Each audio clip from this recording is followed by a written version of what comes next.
레디컬 데이비드 플래처 4장 챕터 4장 하나님의 원대한 목표.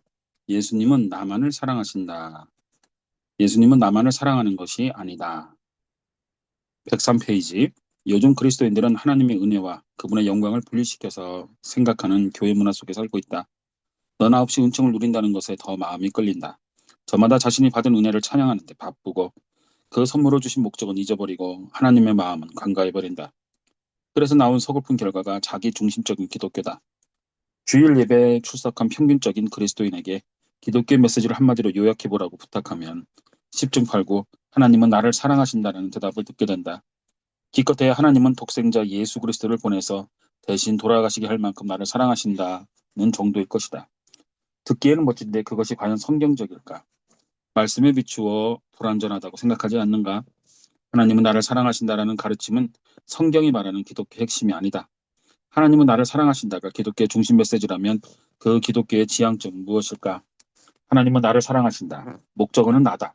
기독교가 추구하는 목표가 다름 아닌 내가 되는 것이다. 그래서 교회를 찾을 때 음악이 내 취향과 같은지, 프로그램이 나와 내 가족의 입맛이 딱 맞아떨어지는지 생각하게 된다. 어떤 직업을 가지고 어떻게 살 것인지 계획을 세울 때 무엇이 나와 내 식구들에게 가장 유리한지 점검한다. 살 집과 탈차, 입을 옷, 살아갈 방도를 결정할 때 무엇이 나에게 가장 잘 맞는지를 기준으로 선택한다. 이것이 현대문화에 깊이 물든 기독교의 현주소다. 그러나 이것은 결코 성경에 나타난 기독교가 아니다. 마치 인간이 신앙의 대상이 되기라도 하듯 하나님은 나를 사랑하신다로 끝나는 것은 성경적인 기독교의 메시지가 아니다. 말씀이 지향하는 기독교의 진정한 메시지는 하나님은 나를 사랑하셔서 주님, 그분의 길과 구원, 영광과 위대하심을 열방에 널리 알리게 하셨다는 것이다. 그래야 하나님이 신앙의 지형점이 되며 그분을 중심으로 한 기독교의 모습이 갖춰진다. 인간은 목표가 될 수 없다. 그 자리는 하나님의 몫이기 때문이다. 하나님은 스스로 중심이 되신다. 구원 사역에서도 마찬가지다. 에스겔서의 말씀을 잊지 말라. 주님은 구원을 베푸시지만 인간이 아니라 그분의 거룩한 이름을 위해서 역사하신다. 우리를 구원하심으로써 그 이름을 만방에 널리 선포하고자 하시는 것이다. 사랑도 마찬가지다. 하나님은 세상에 사는 수많은 자기 백성들을 사랑하신다. 충격적인가? 선물의 이면에 숨은 동기가 있었는지, 은혜를 베푸시는 최종 목적이 우리가 아니라는 뜻인지 묻고 싶은가? 성경의 답변은 분명하다. 인간은 우주의 중심이 아니다. 모든 것은 오직 하나님을 중심으로 돌아갈 뿐이다. 이쯤에서 자연스럽게 떠오르는 의문이 있다. 하나님을 너무 이기적인 분으로 몰아가는 것인가 하는 것이다. 어떻게 자기 자신을 높이는 것이 목적이 될 수 있는가? 좋은 질문이다. 그럼 이런 점을 먼저 짚어보는 것이 좋겠다. 하나님 왜 도대체 누구를 찬양하겠는가? 누군가 또는 무언가를 찬양하는 바로 그 순간 주님은 더 이상 온 우주의 영광을 받으실 만큼 위대한 분이 될 수 없다. 그것이 하나님 본연의 모습임에도 불구하고 말이다. 오해나 착각에 빠지지 않도록 조심해야 한다. 하나님이 인간을 사랑하지 않으신다는 이야기를 하는 것이 아니다. 우리는 성경 어디를 펴든 거룩한 백성을 향한 하나님의 친밀하고 특별하고 놀라운 열정을 찾아볼 수 있다. 하지만 그 사랑은 주님의 위대하심과 온천하 만백성에게 두루 드러나야 할 그분의 영광의 중심을 두고 있다. 하나님의 목적과 주님이 베푸신 은총을 분리해서 생각하다 보면 결국 은혜의 핵심이 빠진 비성경적이고 자아 도취적인 기독교에 빠지게 된다. 하나님이 보편적이고 포괄적인 목적을 위해 한 사람 한 사람을 창조하시고 구원하셨다는 것은 가장 기초적인 진리에 속한다. 그러나 조심하고 주의를 기울이지 않으면 예외 규정을 만들고 싶은 유혹에 시달리게 될 것이다. 영적인 연막을 치고 인간적인 위안을 찾아서 그리스도의 우주적인 전략을 제쳐두는 오류 말이다. 그리스도인과 교회를 둘러싸고 있는 문화가 제시하는 함량 미달의 전략들, 상대적으로 받아들일 만하고 더 감당하기 쉽고 편안해 보이는 것에 안주하게 된다. 부름을 받지 않았다고 인간들은 의도적으로 또는 무의식적으로 하나님이 인류를 향해 가지고 계신 보편적인 목적에 맞서 일정의 방어선을 치곤 한다. 대다수의 그리스도인들이 하나님이 모든 그리스도인들에게 해외 선교에 나서야 한다고 명시하는 것이 아니니까요. 라든지 더 구체적으로 난 선교에 소명이 없어 라고 이야기하는 것이다. 이런 말을 한다는 것은 해외 선교를 명백히 부르심을 받은 몇몇 신실한 이들을 위한 선택적인 프로그램으로 생각하는 개념을 가지고 있다는 뜻이다. 선교가 교회가 벌이는 활동 가운데 하나이며 택함 받은 이들이나 감당할 수 있는 것이라고 믿는 마음가짐이다.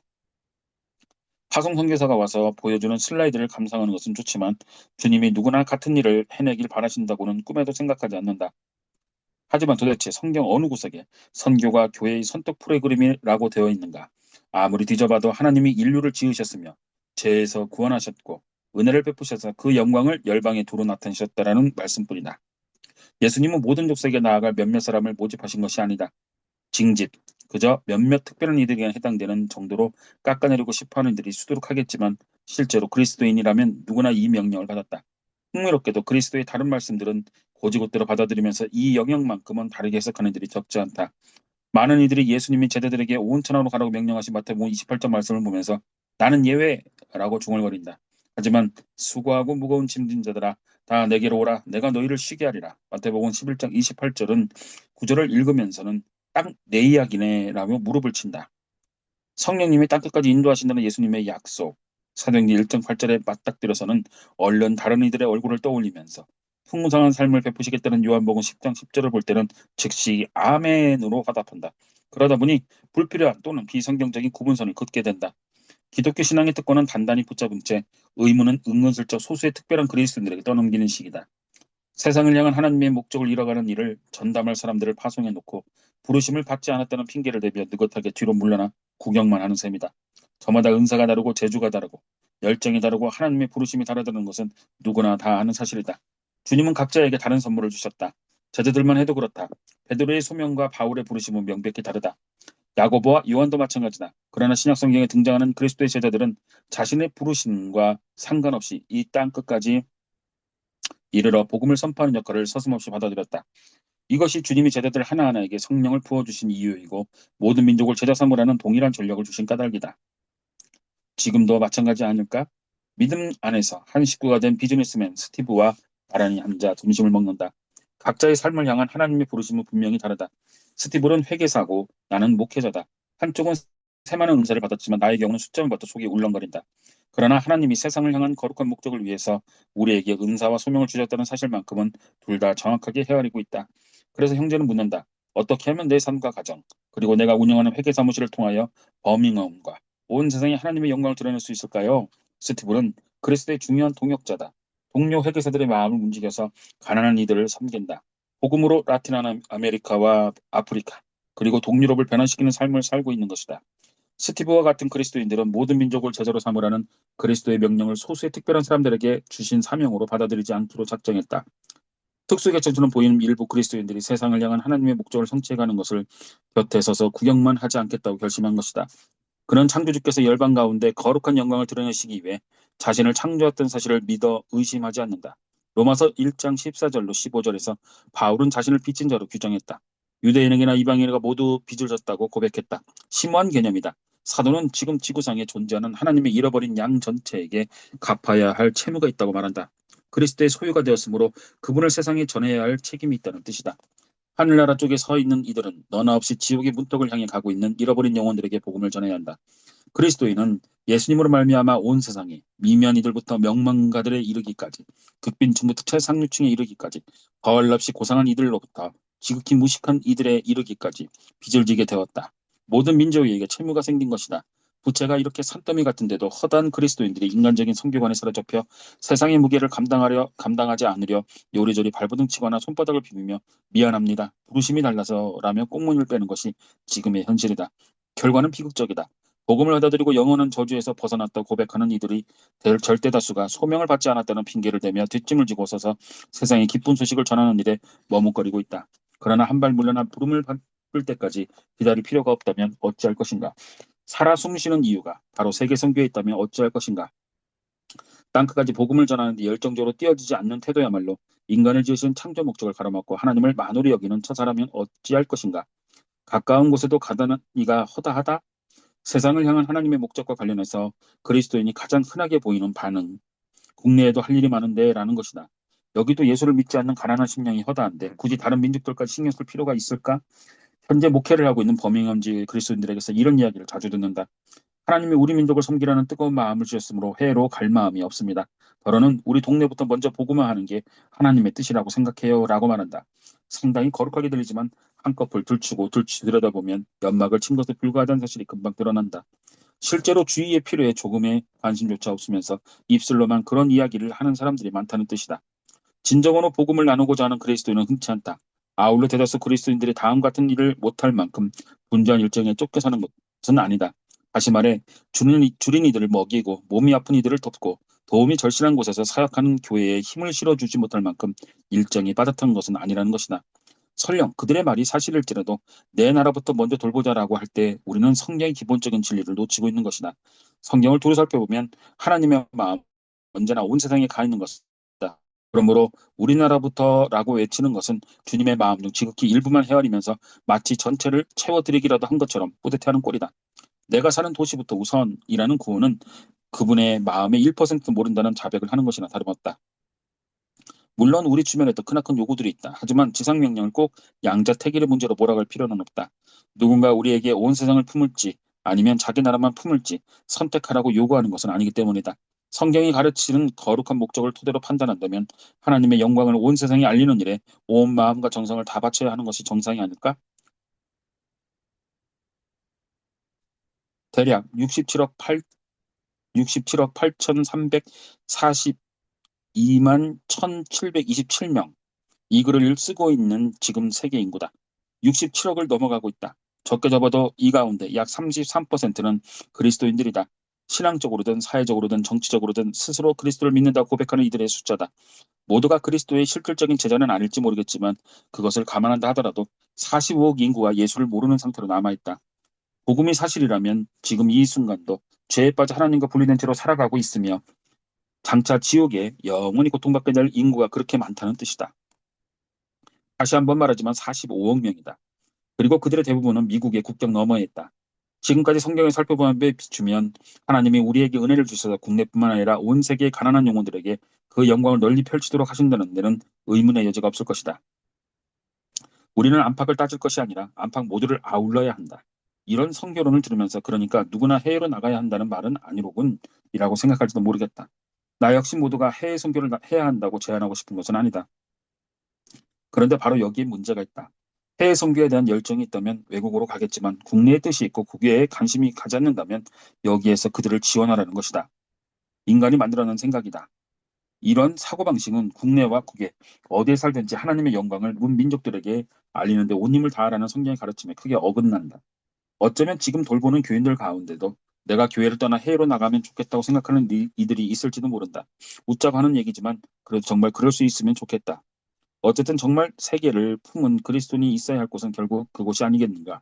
성경은 첫 장에서 마지막 장까지 모든 교회, 특별히 선택된 어느 개인이 아니라 온 교회가 주님의 영광을 온 세상에 비치게 하여 창조되었다고 가르치고 있다.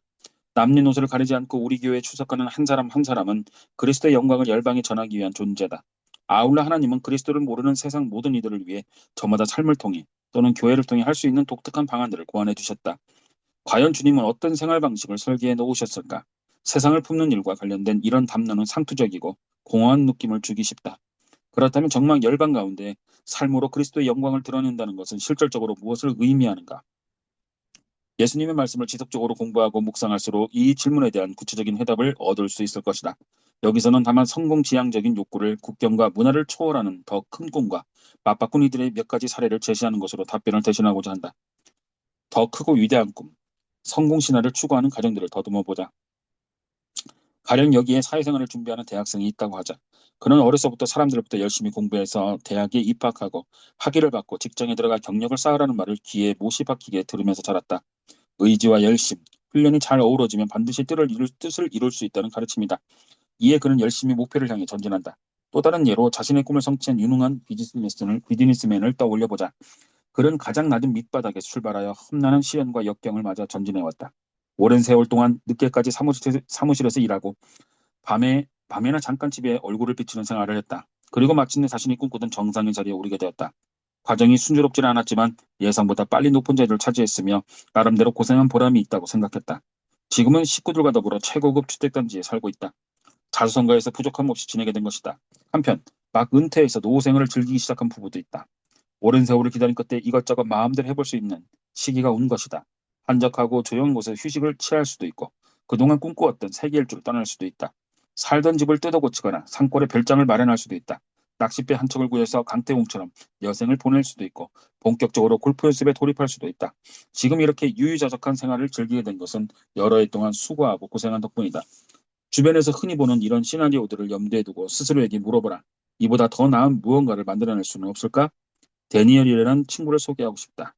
우리 교회 성도로 첫 번째 시나리오의 주인공처럼 앞날이 유망한 대학생이다. 그는 최근에 가까운 대학의 기계공학과를 우수한 성적으로 졸업했다. 그의 앞에는 두 가지 매력적인 제안이 놓여 있었다. 그중 하나는 엄청난 연봉을 제시하며 그에게 입사를 권유하는 원력발전소의 제안이고, 다른 하나는 박사 과정을 마칠 때까지 전액 장학금을 제공하겠다며 입학을 종용하는 대학원의 제안이다. 어느 쪽을 택해도 괜찮을 것 같았다. 하지만 데니엘은 두 해 전부터 그리스도를 믿고 있었다. 따라서 그의 관심은 온통 주님이 베풀어 주신 은혜를 활용해서 그분께 영광을 돌리는 데 쏠려 있었다. 결국 두 가지 제안을 모두 거절하고 공학적인 지식을 가지고 세계 곳곳의 가난한 지역을 지원하는 프로그램에 참여하기로 했다. 이 결정이 난 직후 그의 부친이 이메일을 보내왔다. 다니엘은 오랫동안 지켜왔던 전통적인 가치 체계에서 급격하게 이탈했습니다. 그동안 확고한 기독교 가치관으로 자녀들을 키웠던 만큼 당연히 아이가 세상에 나가 성공을 거두고 화목한 가정을 이루어 잘 살 거라 기대했습니다. 하지만 그는 세상을 쫓지 않고 주님을 알지 못하는 지역과 그 백성들에게 복음을 전하기에 가감한 선택을 한 아들이 자랑스럽던 이야기를 길게 적었다. 하나님은 데니엘을 신실하게 인도하셨다. 몇 주 전 사무실에서 그를 만났는데 예전에 가졌던 것보다 더 큰 꿈을 꾸기 시작했다고 말했다. 그는 하나님이 자신에게 아메리카에서 아프리카로 다시 아시아를 연결하는 엄청난 기회를 주셨다며 한껏 고무되어 있었다. 제프의 애도 있다. 두 번째 시나리오 주인공처럼 성공의 사다리를 차근차근 올라왔지만 하나님 나라에서 성공하는 길은 오르막이 아니라 한없이 내려가는 길임을 깨달았던 비즈니스맨이다. 젊은 경영인으로서 현대 문화 속에서 생각할 수 있는 모든 면에서 정점에 올랐던 제프다. 다음은 그가 사내 연수에서 계열사의 임직원들에게 했던 강연의 일부다. 제프의 사연을 본인 목소리로 직접 들어보자. 개인적으로는 스스로 생각했던 것 이상으로 빠른 승진으로 지금 이 자리에 올랐습니다. 그리고 예상했던 것보다 훨씬 많은 소득세를 내고 있습니다. 저는 지금까지 이루 말할 수 없을 만큼 큰 축복을 받았습니다. 경제적으로도 아내가 일하지 않아도 충분히 먹고 살 만큼 되었습니다. 늘 동경하던 곳에 보금자리를 꾸렸고요. 그리고는 큼지막한 승용차를 구입했습니다. 바닷가에 별장도 사들였습니다. 게다가 세계 곳곳을 돌아다니며 멋진 휴가를 보냈습니다. 최고 경영자로서 꼭 해보고 싶었던 비즈니스들도 열정적으로 키워갔습니다. 가끔씩 무언가 텅 빈 구석이 있는 것 같기는 했지만 그것이 정확히 무엇인지 알 수 없었습니다. 7살 때부터 교회에 다녔고 스스로 그리스도인이라고 생각했지만 사업을 벌이고 출세를 하면서 차츰 주님을 쫓는 대신 물질과 성공을 따라갔습니다. 그런데 작년에 삶이 완전히 바뀌는 일생일대 경험을 하게 되었습니다. 온두라스 태구 시갈파의 매립장에 갔을 때였습니다. 산처럼 쌓인 쓰레기 더미에 움막을 치고 살면서 폐기물을 뒤져서 먹을 만한 것을 찾는 남자와 여자, 어린이들을 보았습니다. 쓰레기 더미 속에서 자식을 키우는 부모들의 비참한 현실을 보며 낮아질 대로 낮아진 마음은 임신 8개월쯤 되어 보이는 여인이 다가와서 먹을 것을 구걸하는 순간 폭삭 무너져 내리고 말았습니다. 그보다 더 참담한 일이 있을까 싶었습니다. 쓰레기 더미에서 아기를 낳을 것이 분명했습니다. 하나님이 물으셨습니다. 내게 준 선물들을 가지고 무엇을 할 작정이냐? 세상을 위해 내 영향력과 리더십 재산을 어떻게 사용할 셈이냐? 제프는 난생 처음 하나님이 자신의 삶을 향해 좀 더 큰 사업을 벌이는 것보다 더 크고 위대한 목적을 가지고 계시다는 것을 깨달았다. 그는 그날로 성공에 대한 집착을 버렸다. 지금도 왕성하게 비즈니스 펼치고 큰 돈을 벌지만 그것을 자신을 위해서만 쓰지는 않는다. 그는 다른 교인 2명과 함께 성교단체를 세우고 충분히 예방할 수 있는 수인성 전염병으로 하루에도 수천 명씩 죽어가는 지역에서 교회를 중심으로 맑은 물을 공급하는 사역을 시작했다. 이들은 거룩한 목적을 추구하며 사는 이들을 지원하기에 하나님이 필요한 자원을 풍성하게 쏟아부어주는 사실을 날마다 깨달으며 살고 있다. 그 이야기는 이 책의 말미에서 다시 하기로 하자. 마지막으로 에드와 패티의 경우를 살펴보자. 갓 70에 접어든 이 부부는 함께 은퇴 생활을 즐길 온갖 방법을 두고 행복한 고민에 빠졌다. 하지만 이들은 쉽지 않은 길을 선택했다. 금년 7월부터 10월 사이에 부부가 집에 머문 기간은 통틀어 10하루에 불과했다. 미국의 홍수 피해 지역을 누비며 구호활동을 하느라 정신이 없이 분주했기 때문이다. 나란히 나이지리아에도 다녀왔다. 애들은 다시 스리랑카로 날아가 방문 활동 지역 한복판에서 무상급식 활동을 벌였다. 항상 붙어 다녔지만 이번에는 혼자였다. 패티는 정부군과 반군의 전투가 언제 벌어질지 모르는 상황에서 트럭 밑에서 자는 것이 싫어서 동행을 포기했다. 한 번은 에드가 이런 말을 했다.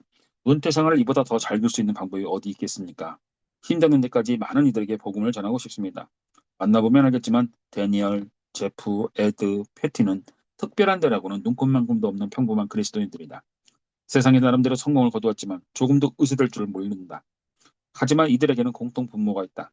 자신들이 어떤 존재로 지음받았는지 알고 있다는 점이다. 저마다 자신의 삶을 향한 하나님의 목적이 단지 좋은 직장을 갖고 화목한 가정을 꾸리고 안락한 삶을 살고 일주일에 한 번씩 주일 예배에 참석하는 신앙생활을 이어가는 정도가 아니라는 것을 굳게 믿고 있다.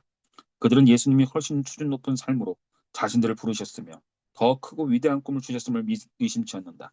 하나님이 큰 은혜를 주시고 그것을 10분 활용하여 영원하고 으뜸가는 목적, 다시 말해 영광스럽고 우주적이며 하나님을 드높이는 목적을 이루게 하셨다고 믿는다. 뿐만 아니라 그 일을 위해서라면 모든 것을 포기한 것도 당연하게 여긴다. 세상 가치와 맞서 싸우라. 이 책이 삶에 어떤 의미를 가지게 될지 생각해보라. 개인적으로는 독자들이 그리스도께 철저히 의탁하는 것이 무엇인지 탐구해가면서 하나님이 한 사람 한 사람을 위해 고안해 두신 지극히 광대한 목적에 온 마음을 집중하게 되길 바란다. 거룩한 목적이 성취되는 것을 가로막는 비복음적인 견해들을 내던져 버리길 바란다. 하나님께 모든 영광을 돌리기 위해 세상 문민족들 속에서 일생을 드린다는 것이 자신에게 목회자와 교인, 비즈니스맨, 변호사와 의사, 컨설턴트와 건설 현장 노동자, 교사와 학생, 정신없이 바쁜 전문직 종사자와 전업주부, 그 밖에 누가 됐든지 무엇을 뜻하는지 곱씹어 보길 바란다. 세상 가치와 맞서 싸우라. 이상주의적으로 들리는가? 안다. 하지만 그것이 정말 성경적이라는 것은 생각하지 않는가? 하나님은 인간을 창조하시고 그것을 통해 지극히 광대하며 한없이 높은 목적을 이루기를 원하신다. 사전적으로 충돌이란 두 물체 사이의 강제적인 접촉을 말한다. 하나님은 그리스도인들이 세상에 맞서 싸우기를 원하신다. 그런 삶은 성경적일 뿐만 아니라 우리가 얼마든지 살아낼 수 있다면 어떻게 되겠는가? 안 된다는 말부터 꺼내는 법과는 같이 길을 가지 말라는 옛말이 있다. 세계를 품고 하나님께 영광을 돌리며 열정을 지닌 이상주의자야말로 오늘날 우리가 꼭 되어야 할 사람들이며 어쩌겠는가. 이처럼 급진적인 그리스도인들이 태초부터 줄곧 최고의 가치였던 하나님의 목적을 쫓아 교회라는 신앙 공동체에 모여든다면 또 어떻게 되겠는가. 아마도 그 목적이 이루어지는 것을 눈으로 목격하게 될 것이다. 이제 제임이라는 아이 어머니가 보낸 이메일로 제 사장을 맺으려 한다. 얼마 전에 과테말라에서 돌아온 우리 교회 성도다. 다른 교회에서 경험을 나눠달라는 초청을 받았는데 이 글은 그 원고 가운데 일부다. 모든 민족으로 제자를 삼으라고 하신 예수님의 말씀을 따라 과테말라로 가기로 작정했습니다. 선교에 열정이 있었다거나 과테말라 백성을 사랑해서가 아니라 그저 말씀에 순종해서 내린 결정이었습니다. 분명히 말해두지만 저는 선교사나 목회자가 아니라 한 남자의 아내이고 아이들의 엄마이며 파타임으로 일하는 정신과 의사입니다. 하나님이 하라고 하시는 일에 아주 조금 순종했을 뿐입니다. 그럼에도 불구하고 주님은 이루 말할 수 없는 신실하셨으며 저에게 커다란 은혜를 주셨습니다. 죽 한 컵으로 하루를 버티는 아이들 틈에 둘러싸여 일주일을 보내고 엉이 몸으로 돌아오면서 어째서 저들을 그토록 가난하게 살게 하시고 내게는 넘치게 부어주셨는지 여쭤보았습니다. 주님은 마음 중심에 말씀하셨습니다. 내게 복을 준 것은 내 영광을 위해서다. 커다란 집에서 멋진 차를 굴리며 편안하게 살려는 것이 아니다. 휴가를 보내고 아이들을 가르치고 옷을 사 입는데 돈을 쓰라는 것이 아니다. 그런 일들이 나쁘다는 것이 아니라 다만 너에게 축복을 베풀어 세상이 내 영광을 보고 알게 하는 것이 내 뜻이란 말이다. 하나님의 축복과 그분의 목적을 연결시킬 줄 모르는 상태로 평생을 살았지만 이제 지난날 보지 못했던 것들을 깨달았습니다. 하나님은 도밍고, 가테말라에 있는 동안 주님을 만난 노인이 사랑을 입는 장면을 목격하게 하셨습니다. 과테말라 어린이들에게 자비와 은혜를 쏟아 부으시는 모습을 지켜보게 하셨습니다. 주님이 일정한 수입을 주시고 적절한 교육을 받게 하시며 갖가지 자원들을 허락하신 까닭이 거기에 있었습니다. 나라를 구원하셔서 모든 민족이 주님을 알게 하셨습니다. 복을 주셔서 온 땅이 그분의 영광을 보게 하셨습니다. 챕터 5. 세상 속에 뛰어들어 제자 삼는 공동체. 모두가 힘을 모아 하나님의 원대한 목적을 이루어 가는 길.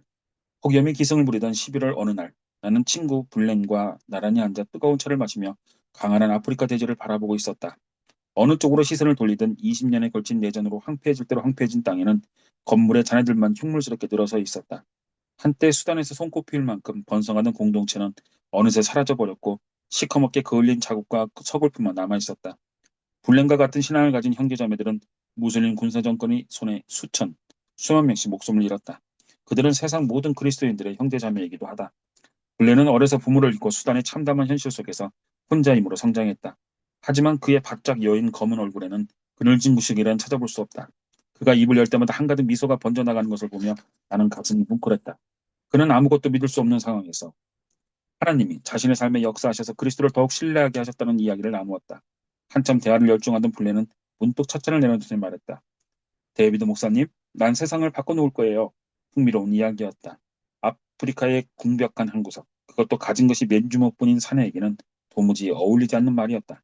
가까운 출력들 너머에 나가 본 적이라도 있기라도 한 건지 의심스러웠다. 얼핏 봤을 땐 자기 몫의 삶조차 변화시키기 어려워 보이는 친구의 선언이 엉뚱하다 못해 황당했다. 그래? 어떻게 세상을 변화시킬 작정이죠? 내가 물었다. 모든 민족을 제자로 삼을 거예요. 그가 대답했다. 온 세상 사람들을 제자로 삼아서 세상을 바꿀 생각이라고? 다시 한번 그 환한 미소가 얼굴 위에 쫙 퍼졌다. 안 될 것 없잖아요. 그리고 다시 찻잔을 집어들었다. 죽었다 깨어나도 그 말을 잊을 수가 없을 것 같다. 안 될 것 없잖아요. 그날 밤 쥐뿔을 얹은 토담집에 누워 밤새 뒤척였다. 불륜의 반말을 마음에서 지워낼 수 없었기 때문이다. 순수하고 때묻지 않은 열정에서 나온 말이었다. 그는 세상을 변화시킬 수 있다는 것에 한 점 의구심이 없었고 그 방법에 대해 확신을 품고 있었다. 제자를 삼으라는 예수님의 명령에 순종하면 세상을 바꿀 수 있다고 굳게 믿었던 것이다. 예수님은 그리스도인들이 저마다 자신의 삶의 가운데서 불련히 세웠던 것과 똑같은 전략을 수립해서 실천하기를 원하신다. 이것이 제5장에서 전하는 메시지의 핵심이다. 예수님은 우리가 사는 곳이나 능력, 교육 정도, 연봉 따위와 상관없이 그리스도인 하나하나를 향해 제자를 삼으라고 명령하셨다. 그리고 그것이 곧 세상을 바꾸는 방법이기도 하다. 예수님은 이웃의 유익과 하나님의 영광을 추구하는 일을 통해 모든 민족에 복음을 전하는 이 단순한 길을 함께 걷자고 지속적으로 부르고 계신다. 그 다음에는 무엇을 할 것인가? 하나님의 축복을 그분의 커다란 목적과 연결시킬 줄 알아야 한다는 것은 사장에서 이미 살펴보았다. 개인적으로는 세계를 아우르는 하나님의 섭리와 영광스러운 주님의 성품을 알려주었던 멘토와 동료, 목회자와 수많은 저술가들에게 참으로 감사한다. 그러나 다른 한편으로는 다음 단계와 관련해 현대 기독교에 아무런 대책이 없다는 사실에 깊은 우려를 품고 있다. 앞에서 살펴본 바와 마찬가지로 하나님은 그리스도인들에게 축복을 주셔서 모든 민족의 영광을 드러내게 하신다. 하지만 정말 중요한 문제가 아직 남아있다. 어떻게 그분의 영광을 열방에 전할 것인가 하는 것이다. 주님은 그리스도인들에게 은혜를 베푸셔서 복음을 들고 땅끝까지 나가게 하셨다. 그렇다면 어떻게 그 일을 감당할 것인가? 거리를 다니면서 하나님의 영광을 선포하기 시작할 것인가? 다른 나라로 가야 하는가? 가서 무엇을 어떻게 할 것인가? 어떻게 하면 일상 속에 거룩한 영광을 나타낼 수 있는가? 복음을 들고 세상을 향해 나가는 사명을 제 힘으로 감당할 작정이라면 즉시 혁신적인 전략을 짜고 정교한 전략을 세워야 한다. 모임 개최하고 프로그램을 개발하며 재정을 모금해야 한다. 대형 집회를 열고 많은 군중을 동원하려면 유명한 인사들도 섭외해서 앞에 세워야 한다.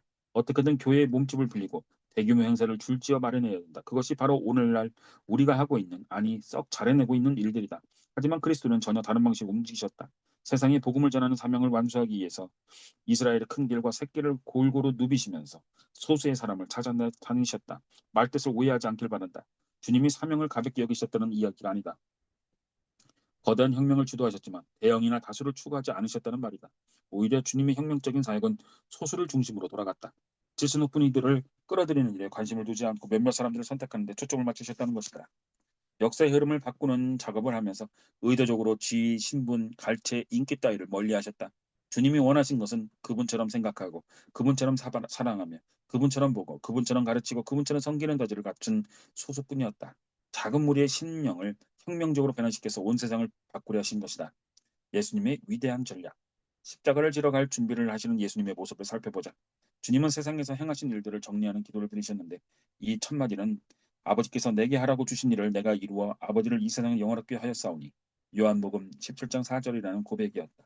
그러고 나서 여러 사역들을 열거하셨다. 놀랍게도 주님은 공생애를 요약하시면서 그동안 전하셨던 위대한 설교들이나 메시지를 들으러 모여들었던 군중 이야기는 아예 꺼내지도 않으셨다. 눈먼 이를 보게 하고 저는 이를 걷게 하고 오병이어로 수천 명을 먹이는 등 친히 행하셨던 엄청난 기적들에 관해서도 함구하셨다. 심지어 이미 죽은 이를 되살려냈던 일들도 전혀 언급하지 않으셨다. 대신 하나님이 세상에서 허락하신 작은 무리들에 대해서만 거듭 말씀하셨다. 요한복음 17장을 읽노라면 예수님이 그 작은 무리를 향해 보여주신 애정의 깊이와 평생 쏟아부으신 투자의 폭을 여실히 볼 수 있다. 그러한 사실은 제자들을 두고 주님이 아버지께 드렸던 기도의 몇 구절만 살펴봐도 뚜렷이 드러난다. 세상 중에서 내게 주신 사람들에게 내가 아버지의 이름을 나타내었나이다. 내 것은 다 아버지의 것이요 아버지의 것은 내 것이온데 내가 그들로 말미암아 영광을 받았나이다. 내가 그들과 함께 있을 때에 내게 주신 아버지의 이름으로 그들을 보존하고 지키었나이다. 지금 내가 아버지께로 가오니 내가 세상에서 이 말을 하옵는 것은 그들로 내 기쁨을 그들 안에 충만히 가지게 하려 함이니이다. 또 그들을 위하여 내가 나를 거룩하게 하오니 이는 그들로 진리로 거룩함을 얻게 하려 함이니이다. 예수님은 제자들을 위해 공생애를 사셨다 해도 지나치지 않는다. 이 땅에 계시는 동안 다른 이들에게 쏟았던 시간을 다 합쳐도 12제자에게 하려 하신 분량에 미치지 못할 것이다. 생각할수록 놀라운 대목이다. 공생애를 끝내기에 앞서 하나님의 독생자는 모든 일을 그 12에게 위임하셨다.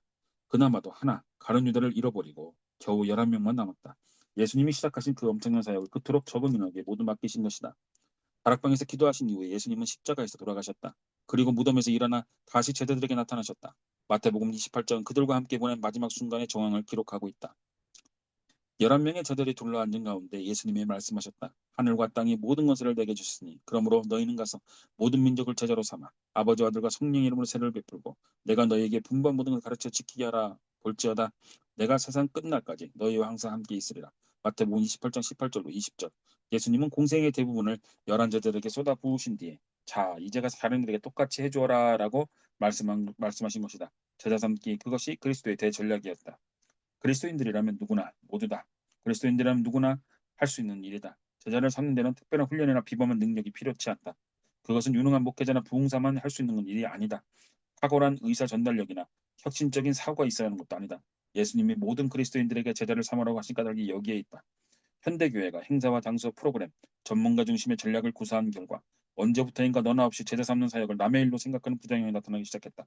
하지만 예수님이 보여주신 것처럼 세상을 바꾸는 하나님의 가장 좋은 도구는 사람이다.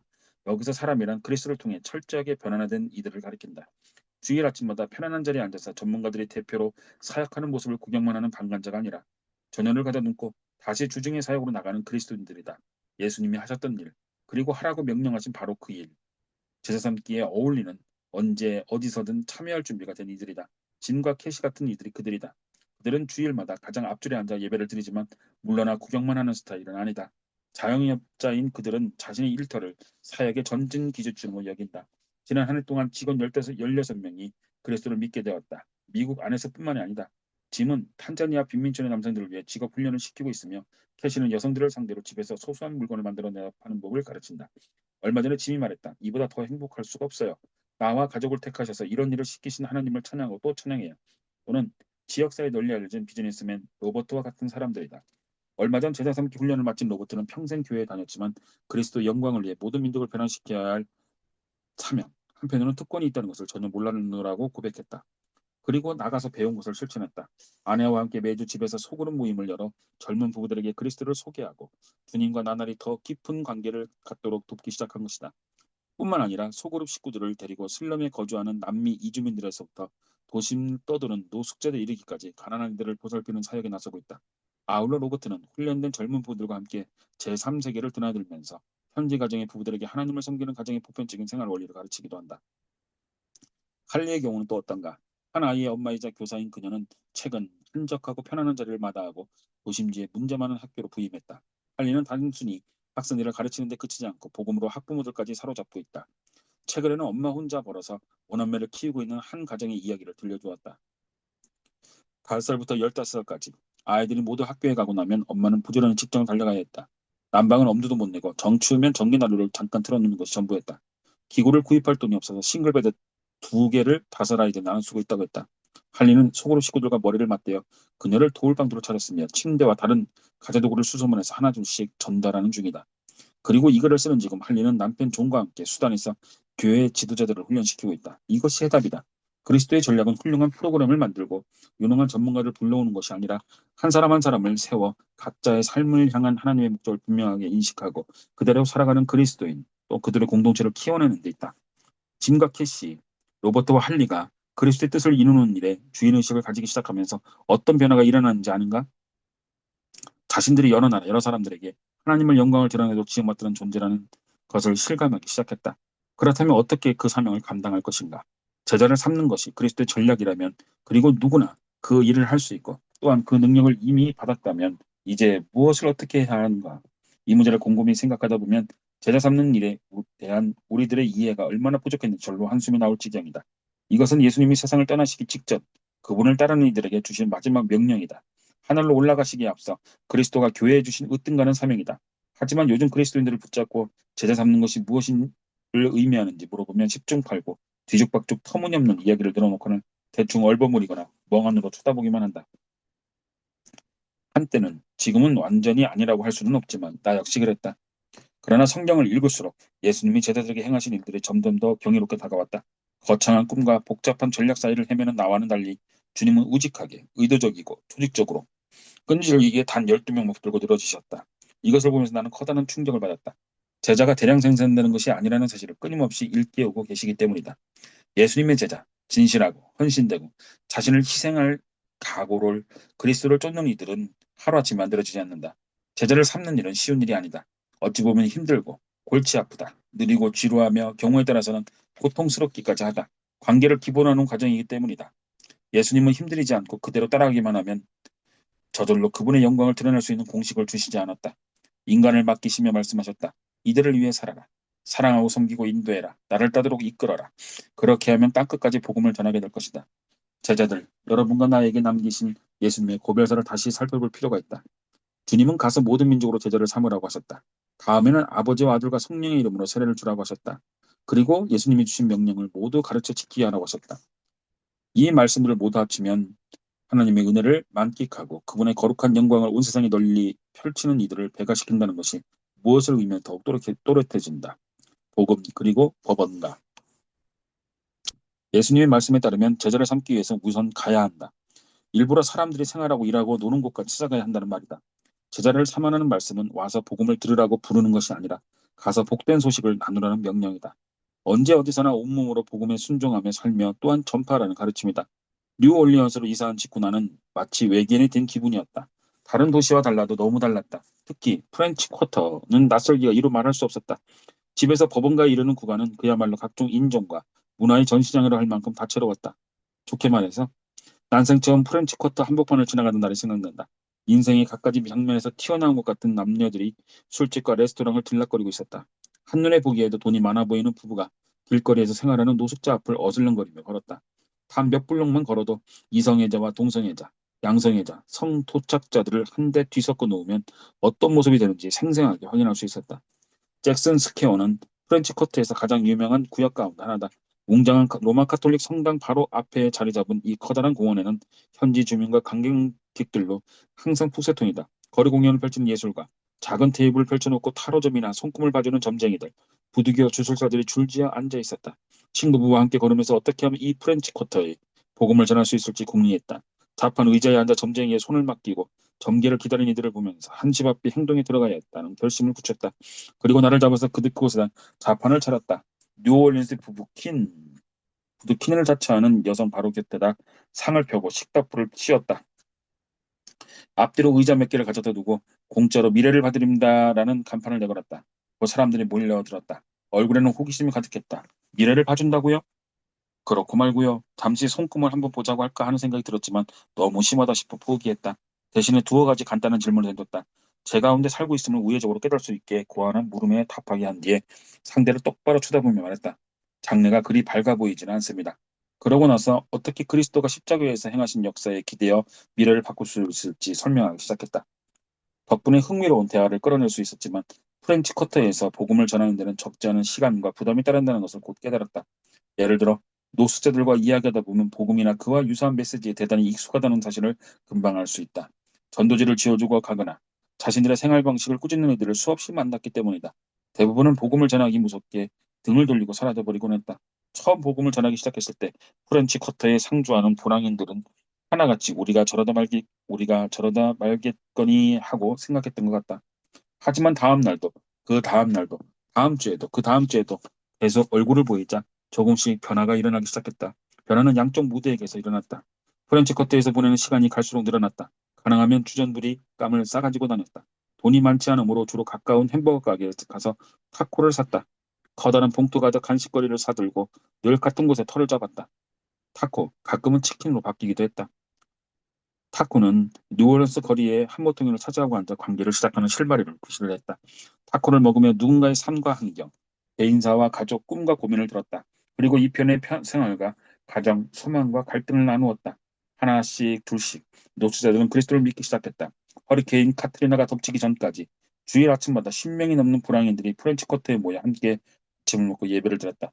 최근 다시 뉴올리언스에 갔다가 그때 예수를 믿고 세례받았던 친구 한 명을 만나게 되었다.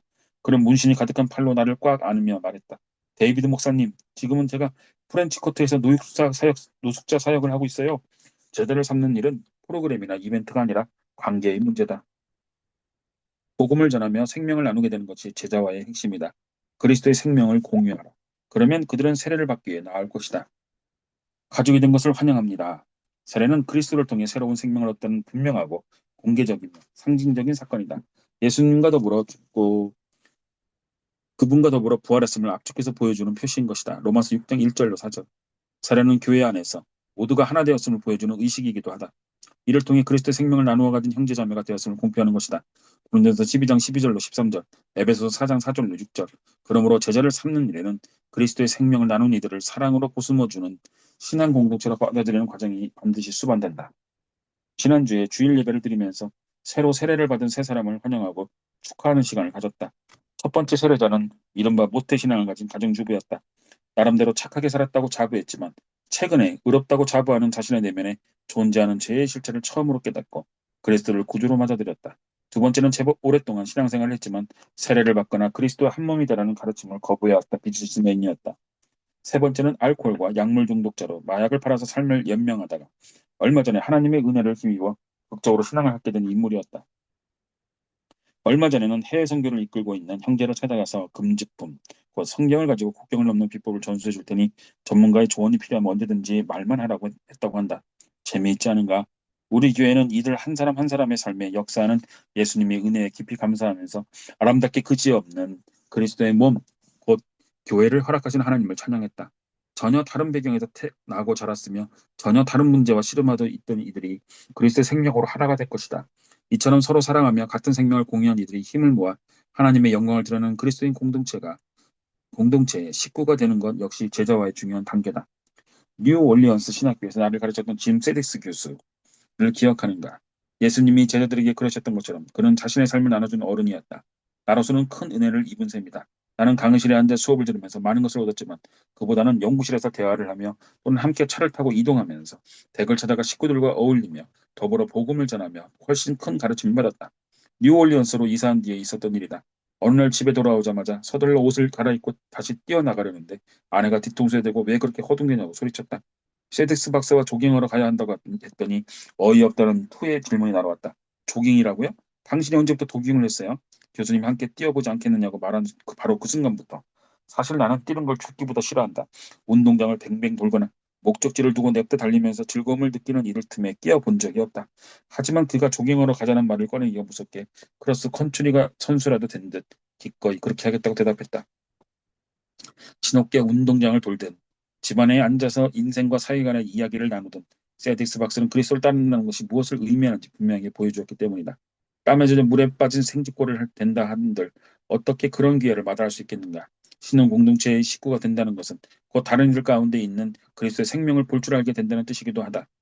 차례를 통해서 그리스도 및 교회와 하나가 된 그리스도인들은 예수님 안에서 서로 생명을 나눈 형제자매다. 그렇다면 자신을 희생해서라도 서로 그리스도의 생명을 드러내는 것이 당연하지 않은가? 이것은 제자를 삼는 사역에 필요한 기본적인 요소다. 내면에 있는 그리스도의 생명을 확인할 수 있을 만큼 서로 가까이 다가설 때 비로소 복음이 온 땅에 편만해질 것이다. 받지만 말고 재생산하라. 복음을 전하는 일과 세례를 주는 것 모두가 제자를 삼는 데 꼭 필요한 결정적인 요소들이다. 그러나 거기에는 또 하나의 중요한 요소, 즉 가르침도 있어야 된다. 가르침은 하나님으로부터 부여받은 삶의 목표를 성취하기 위해 반드시 해야 하는 활동이다. 그리스도인은 그리스도 몸 안에서 서로 교제하면서 지속적으로 예수님의 말씀을 가르쳐야 한다. 하지만 요즘 그리스도인들을 가르치라는 주님의 말씀을 들을 때마다 벽장 교실에 앉아서 누군가의 강의를 듣는 장면이 떠올린다. 교실과 수업도 가치가 있지만 예수님이 제자들과 교제하던 모습들을 살펴보면 강의실과 강사라는 환경이 반드시 필요한 것은 아님을 분명히 알 수 있다. 그리스도와 제자들에게는 세상이 가르침을 주고받는 교실 노릇을 하는 경우가 많았다. 제자를 삼으라는 그리스도의 명령을 곰곰이 생각할 때 그것은 상당히 중요한 의미를 갖는다. 흔히들 누구나 교사가 될 필요는 없다고 생각한다.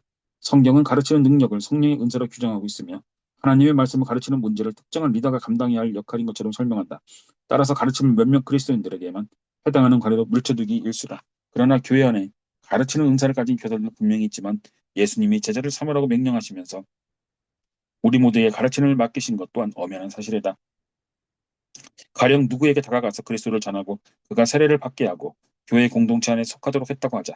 그 다음에 무엇을 할 것인가? 새롭게 주님을 믿는 이는 일상생활 가운데 그분과 동행하는 법을 배워야 어떻게 배워야 하는가? 적절한 준비를 갖춘 몇몇 교사들만 가르칠 수 있다면 새 식구에게 얼른 교실에 들어가서 강의를 들으라고 권해야 할 것이다. 이른바 제자 훈련 가운데는 이런 식으로 접근하는 프로그램이 수두룩하다. 예수님이 말씀하신 제자 삼는 사역과는 한참 동떨어진 일이다. 교실에서 하는 강의가 죄다 허사라는 이야기는 아니다. 다만 주님은 우리에게 가르치라고 말씀하신 것이 분명하다는 것이다. 생각해보라. 새 식구의 기도하는 법을 가르치는 것이 가장 좋은 방법은 무엇일까? 기도하는 법이란 강의에 등록해서 일주일에 1시간씩 수업을 듣기도 하는 것일까? 아니면 함께 경건의 시간을 갖자고 초대해서 기도하는 것을 직접 보여주며 가르치는 것일까? 어떻게 하면 막 거듭난 그리스도인에게 성경을 공부하는 법을 효과적으로 알려줄 수 있을까? 다음 학기부터 성경 강좌를 들을 수 있도록 주선하는 것일까? 아니면 나란히 앉아서 스스로 배웠던 그대로 성경을 연구하는 법을 전수해 주는 것일까? 그러자면 기독교 자체의 기대 수준을 높여야 한다. 누군가의 기도하는 법을 가르치기 위해서 먼저 기도하는 법을 알아야 한다. 제 힘으로 성경을 연구하러 돕기 위해서는 우선 자신부터 성경을 깊이 파고들어야 한다. 제대 삼는 기덕이 여기에 있다. 다른 지체들이 그리스도 안에 성장해 가도록 도울 수 있으려면 일단 스스로 예수님과 나누고 있는 교제부터 한 차원 높이 끌어올려야 한다. 예를 들어보자. 메틀은 몰몬교를 믿는 직장 동료에게 복음을 전하는 방법을 알고 싶다며 자주 나를 찾아와 여러 가지 질문을 던지곤 했다. 어디서부터 손을 대야 할지 모르겠다는 그에게 나는 몇 가지 자료들을 추천해 주었다. 메틀은 열심히 연구하기 시작했고 몰몬교의 교리와 복음의 차이를 완벽하게 파악해 나갔다. 한편으로는 몰몬교를 믿는 동료들과 그리스도의 메시지를 나누는 작업에도 착수했다. 몇 주 뒤에 메트가 이메일을 보내왔다. 자료들을 연구하고 복음을 전하면서 예수님을 향한 믿음이 더 강해지고 그 어느 때보다 더 뚜렷한 확신이 생겼습니다. 아내도 예전보다 신앙이 많이 좋아진 것 같다고 하더군요. 이런 기회를 주신 하나님을 찬양합니다. 매트는 난 준비되지 않았어. 나 말고 다른 누군가 나서야 해라고 하며 생소한 신앙을 가진 상대에게 복음을 전해야 하는 상황을 얼마든지 피해갈 수 있었다. 하지만 매트는 스스로 그리스도의 말씀을 가르치는 쪽을 선택했으며 점점 더 깊이 주님과 동행하는 삶을 살게 되었다. 꽁문을 뺐더라면 누릴 수 없었던 축복이다. 나는 종종 교인들에게 하나님의 말씀을 받기만 할 것인지 아니면 재생산할 것인지 묻고 한다. 그 차이를 예를 들어보자 살펴보자. 지금 당신이 수단이 있다고 상상해보라. 지프로 지붕을 얹은 오두막에 들어가서 교회 지도자들과 둘러앉아 하나님의 말씀을 가르치고 있다. 입을 열자마자 고개가 일제히 숙여진다. 아무도 시선을 주지 않는다. 끝날 때까지 누구와도 눈동자를 맞추지 못한다. 이 편에서 말하는 것을 한마디도 치지 않고 다 받아 적느라 얼굴을 들 틈이 없기 때문이다. 강의가 끝나면 비로소 그들이 다가와서 말한다. 선생님, 오늘 배운 하나님의 말씀을 남김없이 번역해서 우리 부족에게 가르치겠습니다. 거기에 있던 교회 지도자들은 받아먹기 위해서가 아니라 재생산하기 위해서 그토록 열심히 귀를 기울였던 것이다. 이번에는 오늘날 미국 교회의 예배 현장으로 가보도록 하자. 성경을 펼쳐놓은 교인들도 있지만 아예 빈손으로 참석한 이들이 적지 않다. 펜을 들고 받아 적는 쪽은 소수고 대부분 가만히 앉아서 듣기만 한다. 딴 생각에 빠진 이들이 드문드문 끼어 있기는 해도 대체로 설교를 열심히 들으며 하나님의 말씀을 삶에 어떻게 적용할지 고민한다. 하지만 재생산하기 위해 경청하는 그리스도인은 몹시 드문다. 우리는 천성적으로 받아먹기를 좋아한다. 하나님 말씀을 배우고 싶어 한다 할더라도 여기서 무슨 유익을 얻을 수 있을까라는 자기중심적인 마음가짐을 가지고 접근한다. 하지만 지금껏 살펴본 것처럼 그건 잘못된 기독교다. 성경 말씀을 공부하는 자세를 바꾸면 어떻게 될까? 어떻게 하면 말씀을 잘 들어서 다른 이들에게 가르칠 준비를 제대로 갖출 수 있을까라는 마음을 품기 시작하면 무슨 일이 일어날까? 아마 모든 것이 달라질 것이다. 너나 없이 펜과 노트를 꺼내줄 것이다. 적는 것이 훈련과 헌신의 척도는 아니지만 누군가를 가르치기 위해 메시지를 듣는다면 가능한 한 많은 정보를 담아두고 싶어 할 것이 틀림없다. 그리스도인이라면 누구나 가르쳐야 할 책임이 있다는 사실을 확실하게 인식한다면 말씀을 듣는 태도가 180도 달라질 것이다. 아울러 말씀을 듣는 청중도 달라진다. 예배나 소그룹 모임에서 들은 말씀은 각가지 상황에 맞추어 재해석되고 교회 영향권에 있는 모든 이들에게 전달될 것이다. 그리고 메시지는 더 이상 예배당 건물 안에 갇히지 않고 공동체 전체로 확산될 것이다. 마음에만 간직하라고 말씀을 듣는 것이 아니기 때문이네. 그럴 수밖에 없다. 자신을 통해 널리 퍼져나가는 것이 당연하다고 믿고 그 말씀대로 살게 되는 것이다. 목회자인 나로서는 그만큼 신나는 일이 없다. 주일 아침 교회에서 하나님 말씀을 선포하면 그 진리는 예배당 안에 맴돌다 사라지는 것이 아니라 그날 저녁이면 여성 쉼터로 퍼져나간다. 한 주 동안 곳곳에 열리는 직장 성경 모임으로 퍼져나간다. 주말에는 버밍엄 교도소와 약물 중독 치료센터로 전달된다. 며칠이 지나면 교인들의 손에서 번역되어 라틴 아메리카의 목회자들과 중앙아시아에서 그리스도를 쫓는 이들에게 넘어간다. 하나님의 백성들이 거룩한 말씀을 다른 이들에게 가르치기로 작정하면 이렇게 놀랍고도 흥미진진한 일들이 벌어진다. 제자 삼는 그리스도인 때 박제된 그리스도인. 복음을 전하고 세례를 주고 그리스도의 말씀을 가르친 후 다시 다른 이들의 삶에도 똑같은 역사가 일어나게 만드는 일이야말로 하나님의 세상을 변화시키기 위해 세워두신 전략의 핵심이다. 인간의 사고방식은 도무지 이해할 수 없는 그림이다. 무엇이든 크면 클수록 좋고 더욱 빛날수록 효과적이라고 믿는 문화 속에서 예수님은 한결같이 겸손하게 그리고 묵묵히 사람들에게 초점을 맞추는 삶을 살라고 말씀하신다. 커다란 물이나 엄청난 군중을 대상으로 생명을 나누는 것은 사실상 불가능하다. 주님도 그렇게 하지 않으셨다. 딸랑 12명에게 3년을 투자하셨다. 하나님의 아들마저도 소그룹에 평생을 투자할 필요가 있다고 보셨다면 한낱 인간이 수많은 제도들을 단번에 길러내겠다고 생각하는 것은 무모하고 어리석은 일이다. 하나님은 복음을 들고 세상으로 나가는 사역을 거룩한 백성들 모두가 참여할 뿐 아니라 삶의 전 영역에서 헌신적으로 그리스도의 생명을 증식시키는 느리고 의지적이고 단순한 과정으로 설계하셨다. 몇 주 전 쿠바에 갔었는데 그곳에서 인상적인 장면을 보았다. 쿠바에는 역대가 규모가 큰 교회 건물이나 화려한 홍보 전단 따위는 눈을 씻고 쳐다봐도 없다. 그리스도인을 만나서 안내를 받기 전에는 교회가 어디 있는지조차 알기 힘들다. 우리 일행은 조그맣고 누추한 예배당을 찾아갔는데 얼핏 보기에는 초라해 보이는 곳이었다. 그런데 그 공동체는 무려 60개의 교회를 개척했다고 들었다. 다음 날은 그 가운데 한 군데를 방문했는데 그 교회 역시 25개의 교회 첫 교회를 세웠다고 한다. 쿠바의 그리스도인들은 예수님의 말씀을 있는 그대로 받아들여 신앙 공동체를 재생산하고 있었다. 규모까지도 허풍을 떨지도 않았다. 그저 가서 세례를 주고 가르치면서 쿠바라는 섬나라 전체에 교회를 세워갈 따름이었다. 하지만 겉보기에 그럴싸한 행사와 프로그램에 기대어 예수님의 전략을 거부하는 교회가 얼마나 많은가. 우리가 성공신에 집착하는 한 제자를 낳는 그리스도인이 아니라 세상의 손아귀에 잡혀 박제된 그리스도인으로 전락할 수밖에 없다. 박제된 그리스도인이란 영적인 안전근고, 즉 예배당 건물과 선하게 살라는 윤리적 가르침 속에 완전히 고립된 이들을 가리킨다. 이들은 온 교인이 들어갈 만큼 거대한 건물을 짓는 걸 성공이라 생각하며 주변 세계가 담을 쌓고 등을 돌린 채 일주일에 2시간 정도 최대한 많은 인원을 동원한 것을 목표로 삼는다. 교회가 어디에 있습니까? 라는 질문을 받으면 건물을 가리키거나 주소를 적어준다. 예배당 안에서 일어나는 일이 신앙생활의 전부라고 생각한다. 그들은 멋진 예배당 안에 앉아서 착하게 살려는 메시지를 듣는다. 그리고 선한 사람이 되려면 세상을 피해야 한다고 배운다. 그리스도인이란 거룩하게 된 사람을 말하기 때문에 세상에 뛰어들어서 안 된다고 믿는다. 그렇게 되면 교회는 이런저런 일을 하지 않는 것으로 성공을 규정하는 유일한 집단이 된다. 그럭저럭 괜찮은 시민으로서 괜찮은 일을 하며 괜찮은 집에서 괜찮은 식구들과 괜찮은 삶을 산다. 구원받기 전에 살았던 세상을 변화시키는 데는 거의 관심을 두지 않고 괜찮은 교인으로 지낸다. 교인의 숫자가 현상을 유지하거나 조금씩 늘어나는데 만족해서 그리스도의 이름을 들어보지도 못한 수십억 인구의 울부짖음을 듣지 못한다. 반면 제자를 삼는 그리스도인은 전혀 다른 모습이다. 박제된 그리스도인이 스스로 장벽을 치고 선하게 살려고 애쓰는 것과 대조적으로 제자 삼는 그리스도인은 남들을 위해 기꺼이 목숨을 내놓을 각오를 하고 세상으로 뛰어든다. 이들은 세상에 대한 관심을 두지 않는다. 예배당이 얼마나 많은 인원을 수용하느냐가 아니라 교회의 건물을 뛰쳐나가 세상에 들어가서 얼마나 많은 사람을 제자로 만드느냐로 교회의 성공과 실패를 가늠한다. 일주일에 한두 번 정해진 장소에 모여 교사의 강의를 듣는 것으로 예수님의 제자가 될 수 있다고는 꿈에도 생각하지 않는다. 제자 삼는 일은 남성들의 모임이든 여성들끼리 수다 떠는 자리든 그리스도의 말씀을 가르치고 몸소 실천해 보여주며 함께 나가 복음의 목마른 세상을 섬기는 곳이라면 그 어디서나 시시때때로 이루어진다고 믿는다. 거룩함을 판단하는 기준은 그 순간 무엇을 하고 있느냐 하는 것이다. 이제 우리는 문화적으로는 도저히 이해할 수 없고 가혹한 대가가 따른다 할지라도 예수님의 말씀을 있는 그대로 받아들이며 주님의 전략을 따르는 신앙 공동체의 구성원이 되었다. 그리고 그 과정에서 그리스도인은 너나 할 것 없이 그리스도의 영광을 세상에 띄어들어야 하며 국적을 선언하는 사실을 알게 되었다. 그리고 하나님의 영광을 위해 무백성과 민족들을 변화시킨다는 구체적인 전략을 통해 전 세계에 있는 그리스도인들과 하나가 되었다. 성경 말씀을 토대로 생각해보라. 저마다 살아가는 일상 속에서 복음을 전하고 세례를 주고 가르치는 그리스도인 공동체야말로 참다운 교회가 아니겠는가. 예, 우리 여기까지 마치겠습니다. 하나님 아버지 감사합니다.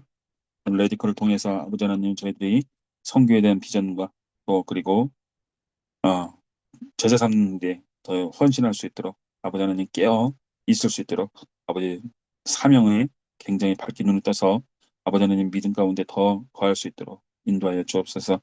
어, 저희들이 아버지 하나님 더 가르쳐 지키게 하는 일에 힘쓰고 사역할 수 있도록 인도하여 주옵소서.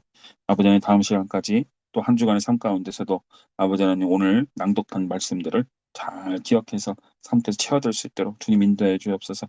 함께 하시고 도우시는 예수 그리스도의 이름으로 감사하며 기도합니다. 아멘. 감사합니다.